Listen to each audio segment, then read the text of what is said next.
Assalamualaikum warahmatullahi wabarakatuh. Perkenalkan, nama saya Litri Widaningsih dari kelas C3 Manajemen dengan NPM 101220062. Video ini saya buat sebagai salah satu pengumpulan tugas pendidikan agama Islam. Di sini saya akan membahas tentang takrif Rasul atau pengertian dari Rasul.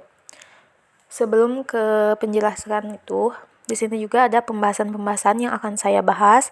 Yang pertama ada pengertian seorang Rasul, ciri-ciri dari seorang Rasul, perbedaan Nabi dan Rasul, dan yang terakhir yaitu jumlah Nabi dan Rasul. Yang pertama ada pengertian dari Rasul. Sebelumnya, kita harus mengetahui apa itu Rasul. Rasul adalah seorang lelaki yang terpilih dan yang diutus oleh Allah Subhanahu wa Ta'ala dengan risalah kepada manusia. Dari segi bahasa, Rasul berarti dari kata rasalah yang berarti yang mengutus, sedangkan kata Rasul adalah suatu bentuk infinitif dari kata rasalah. Yang ketiga ada ciri-ciri Rasul.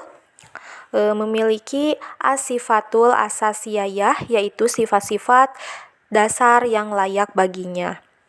Sifat-sifat dasar ini terdiri dari sidik, tablik, amanah, dan patonah. Sifat asas dan utama ini mestinya dipunyai oleh setiap Rasul dan orang yang beriman. Tanpa sifat ini, maka seorang mukmin kurang mengikuti Islam yang sebenarnya. Bahkan dapat menggugurkan keislamannya. Misalnya, sifat dasar sidik. Rasulullah menekankan bahwa kejujuran sebagai akhlak yang utama. Tanpa sidik, maka akan gugur keislamannya. Dengan kejujuran yang dimiliki, walaupun ia berbuat dosa, seperti merogol atau mencuri, masih dapat dimaafkan apabila ia masih mempunyai sifat sidik. Sifat asas ini juga bersifat universal. Ini sangat strategik bagi setiap mukmin dalam menjalankan Islam dan memelihara dirinya dari segala cabaran. Selanjutnya ada perbedaan Nabi dan Rasul.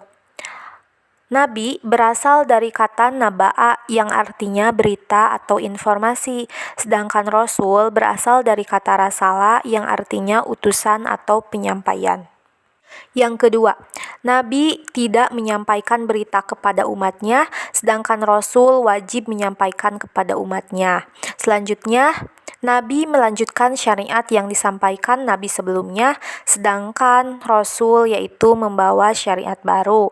Dan yang terakhir yaitu Nabi tidak memiliki sifat tablik, dan seorang Rasul memiliki sifat tablik. Yang terakhir ada jumlah Nabi dan Rasul. Jumlah Nabi dan Rasul juga disebutkan dalam riwayat lain sebagaimana dinukil Imam Ibnu Katsir dalam Qasas Al-Anbiya dari Abu Dzar. Dari hadis tersebut kita dapat menyimpulkan bahwa jumlah Nabi ada 124.000, sedangkan jumlah Rasul ada 313. Sementara itu, Ahmad Hawasi mengatakan dalam buku kajian Tauhid dalam bingkai Aswaja, menurut riwayat Ibnu Hakim, jumlah Rasul tersebut ada 315, sedangkan jumlah Nabi lebih banyak dari itu. Cukup sekian materi yang dapat saya paparkan, mohon maaf bila masih banyak kekurangan. Wassalamualaikum warahmatullahi wabarakatuh.